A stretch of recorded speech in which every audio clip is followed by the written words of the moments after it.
Okay.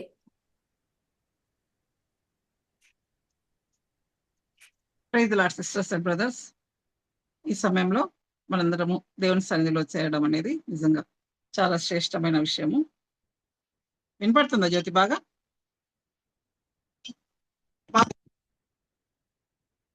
Savitri బాగా వినపడుతుందా? బాగా వినిపిస్తుంది. ఒక వాక్యం చదువుకుందాము. హెబ్రీలకు రాసిన పత్రిక 7వ అధ్యాయము 26వ వచనం. పవిత్రుడును నిర్దోషియు నిష్కల్మషుడునగు పాపులలో చేరక ప్రత్యేకంగా ఉన్నవాడును ఆకాశ మండలం కంటే మిక్కిలి హెచ్చైన వాడునైనా ఇట్టి ప్రధాన యాజకుడు మనకు సరిపోయినవాడు. ప్రియ ప్రభా, కృపగల దేవా, మాకు ప్రధాన యాజకుడిగా ఉండడానికి మీరు ఇష్టపడినందుకు మీకే స్తోత్రం చెల్లిస్తున్నాను తండ్రి. మీ పాదసన్నిధిలో చేరిన ఆయన తండ్రి, ప్రతి శుక్రవారము అనేకల గురించి ప్రార్థించకు మీరు చూపుతున్న కృపను బట్టి మీకే స్తోత్రం చెల్లిస్తున్నాను. చిన్న వాక్యాన్ని ధ్యానించుకుంటుండగా మీరే తండ్రి నన్ను మీ శిలువ చాటును మరుగుపరచండి.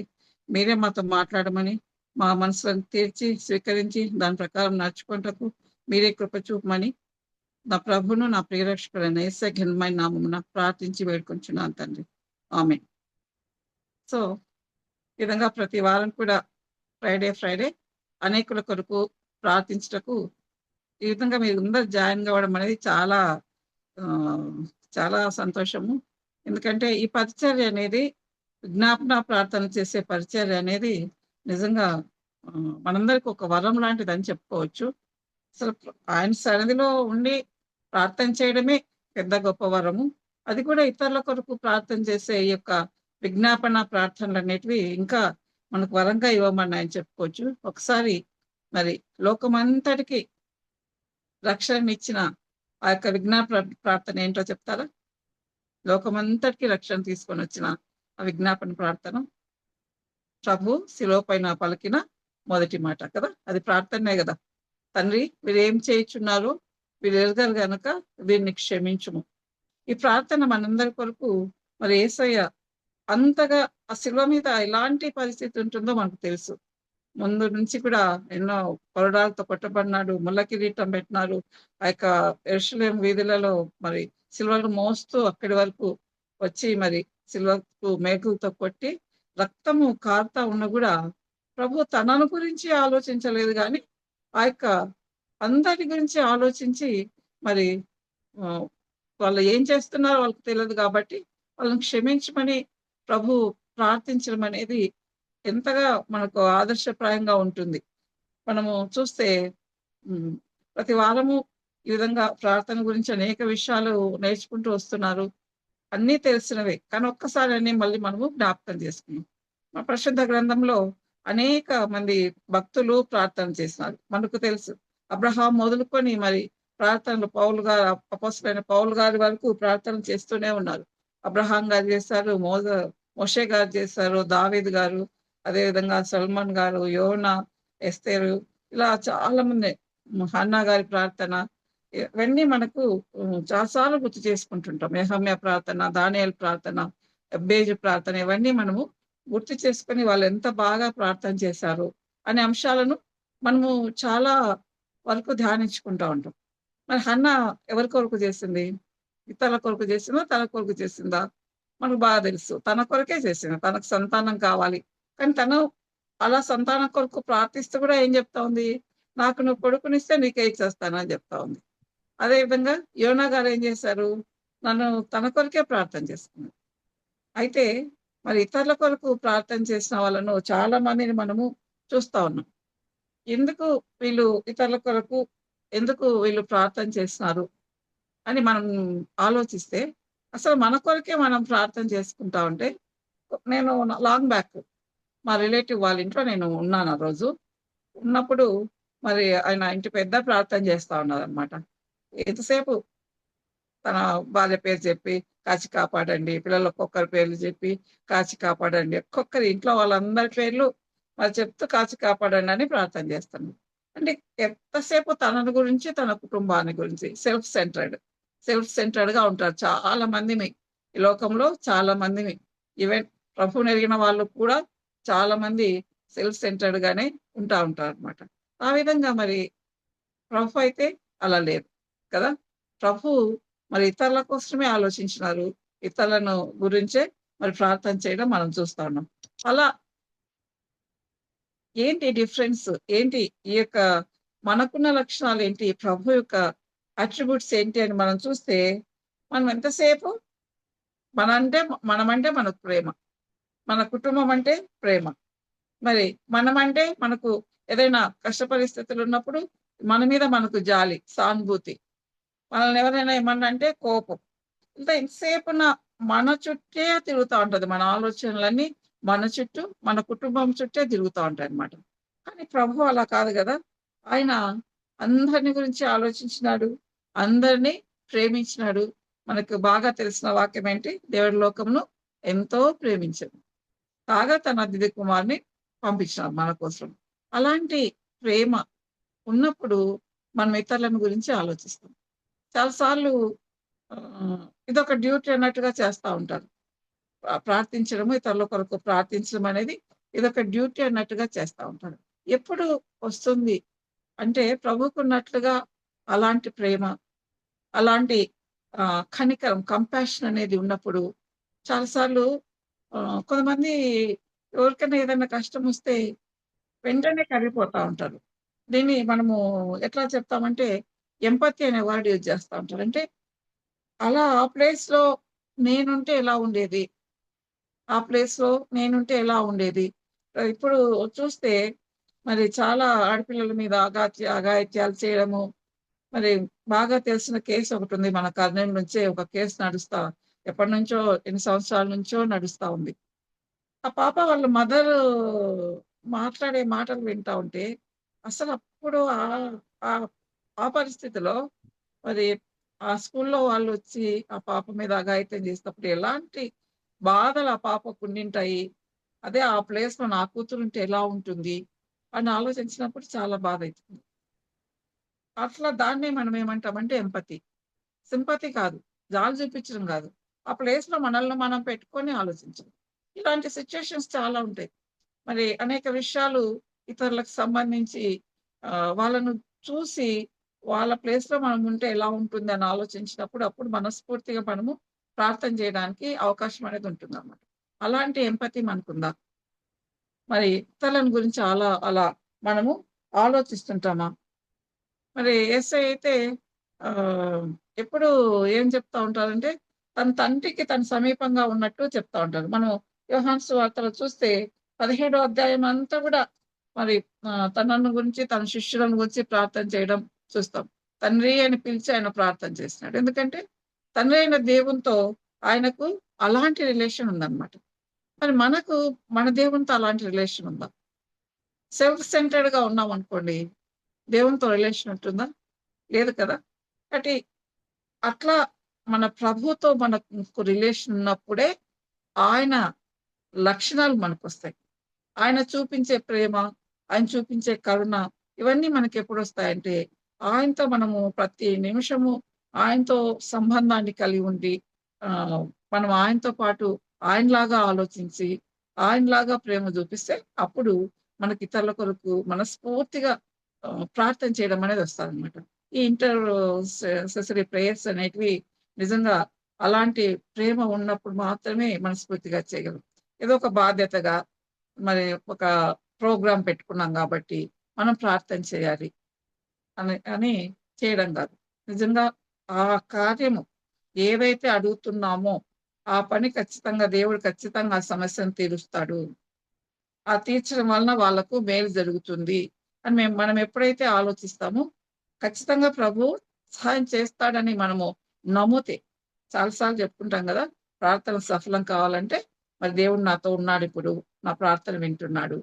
ఆయన ఆయన చిత్తమైతే, ఆయన చిత్త ప్రకారం మనం అడుగుతే ఖచ్చితంగా ఈ సమస్యను తీర్చే విధంగా ప్రభు సహాయం జేస్తాడు అని నమ్మకం మనకెప్పుడైతే ఉంటుందో, అప్పుడు మనము ఆయన సన్నిధిలో ప్రార్థించినప్పుడు మనస్ఫూర్తిగా ప్రార్థించడానికి అవకాశం ఉంటుంది.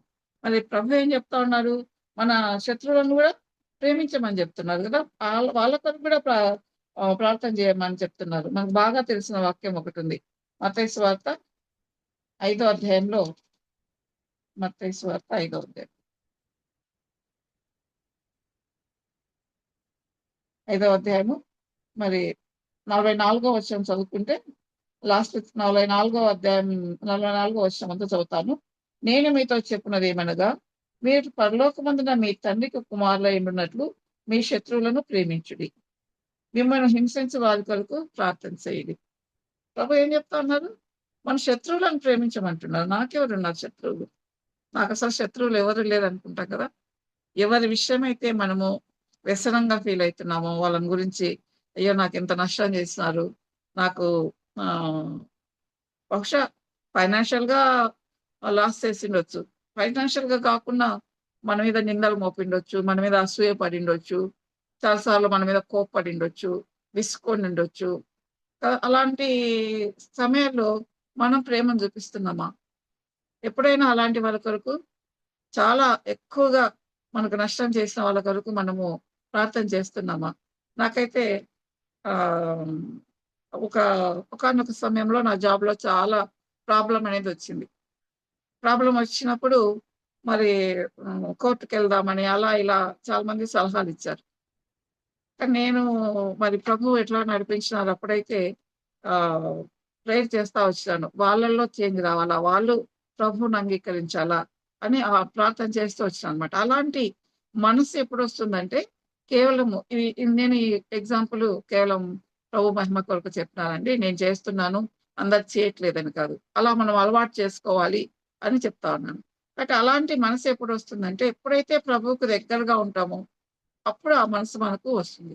అది మనం అలవాటు చేసుకోవాలి. కేవలము మన బంధువుల కొరకు, నా కొరకు, మా పిల్లల కొరకు, ఆ తర్వాత మా అక్క పిల్లల కొరకు, ఇంకా చెప్పాలంటే మా సార్ వాళ్ళ అన్నల పిల్లల కొరకు, ఇంకా మిగిలిన వాళ్ళ కొరకు, సొంత బంధువుల కొరకు. ఇలాంటి వాళ్ళ కోసం ప్రార్థన చేయడం కాదు. అందరి కొరకు ప్రార్థన చేయాలి. అనేక విషయాలు ప్రార్థన చేయాలి.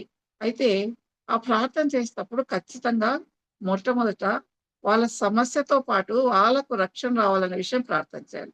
ఇది మాత్రం మనం గుర్తుపెట్టుకోవాలి. ఎందుకంటే ఆ యొక్క ప్రభు చెప్తారు గదా! ఒక వాయువు గలవాడిని తీసుకొనొచ్చి ఆ కప్పు మీద దించినప్పుడు ప్రభు మొదట ఏం చెప్పినారు? స్వస్థపడు అని చెప్పలేదు. నీ పాపములు క్షమించబడి ఉన్నవి అని చెప్తున్నాడు. కాబట్టి ఎప్పుడైతే పాపాలు క్షమించబడిన పరిస్థితి లేదో, అప్పుడు ఆ యొక్క ప్రార్థనకు జవాబు రాకపోవచ్చు. కాబట్టి ఎవరి కొరకు మనం ప్రార్థన చేసినా కూడా వాళ్ళకి ఏం ప్రాబ్లమ్ ఉందో దాని కొరకు ప్రార్థన చేయాలి.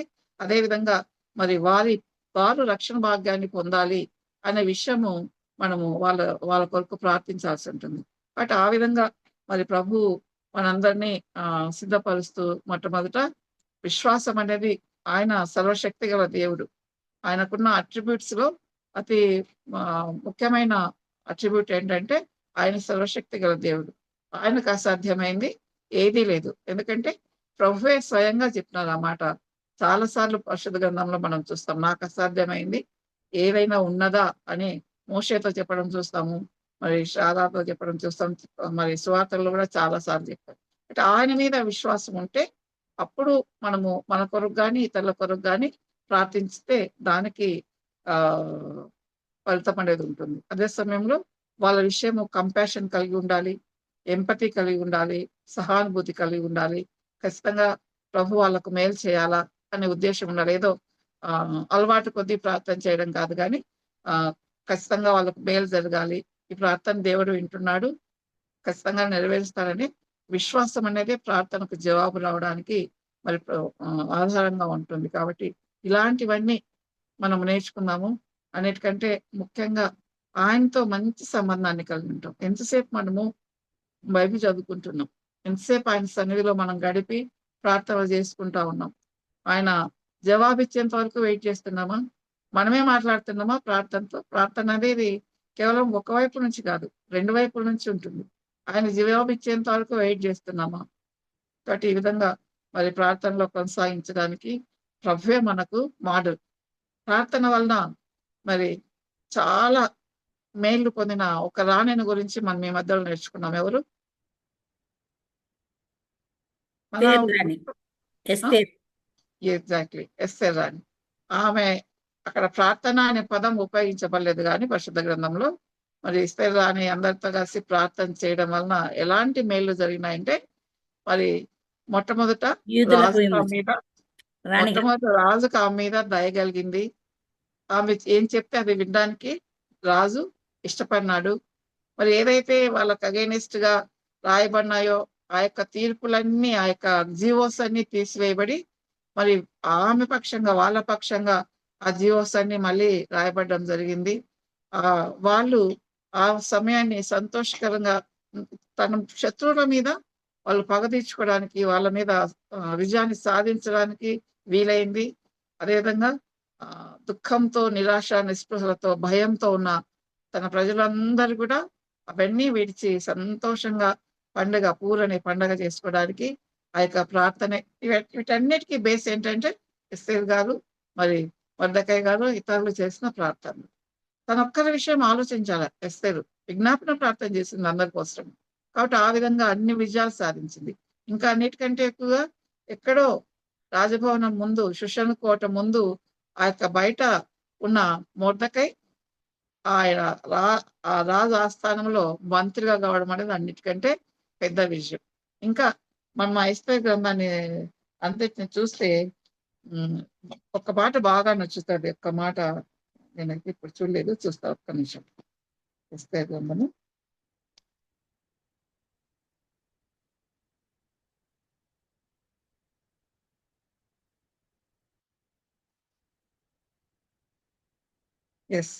ఎస్తేరు గ్రంథము 8వ అధ్యాయము లాస్ట్ మాటలు. మరియు దేశజనులలో ఎస్తేరు 8వ అధ్యాయము 17వ వచనము మొదటి నుంచి చదువుతాను. రాజు చేసిన తీర్మానమును, అతని చట్టమును వచ్చిన ప్రతి సంస్థానమందును, ప్రతి పట్టణమందును యూదులకు ఆనందమును, సంతోషమును కలిగేను. అది శుభదినం అని విందు చేసుకుని, మరియు దేశజనులలో యూదుల ఎడల భయం కలిగేను గనుక అనేకులు యూదుల మతము అవలంబించిరి. యూదుల మతం అవలంబించినారంటే దేవుణ్ణి నమ్మినారు అనమాట. యెహోవా దేవుణ్ణి నమ్మి ఆయన చెప్పిన ప్రకారము మరి వాళ్ళు నడుచుకోవడం మొదలుపెట్టినారు. మరి మన విజ్ఞానపర ప్రార్థన వలన ఎన్ని విజయాలు మనం సాధిస్తాము. చేస్తూనే ఉన్నాం ప్రార్థనలు, ఎన్ని విజయాలు సాధిస్తున్నాం. సాధించిన విజయాలు అందరికీ తెలియజేస్తున్నామా? అలా తెలియజేసిన దాన్ని బట్టి, మనకు దేవుడు ఇచ్చిన జవాబులను బట్టి మన దేవుని వైపు ఎంతమంది తిరిగే విధంగా మన ప్రార్థన జవాబులు ఉంటున్నాయి, మన విజయాన్ని సాధిస్తున్నాం. బట్ ఆ విధంగా ఈ అంశాలను దృష్టిలో పెట్టుకొని మన ప్రార్థన సమయానికి మనం కొనసాగుదాము. దేవుడి ఈ వాక్యాన్ని దీవించుగాక. Praise Lord sisters and brothers.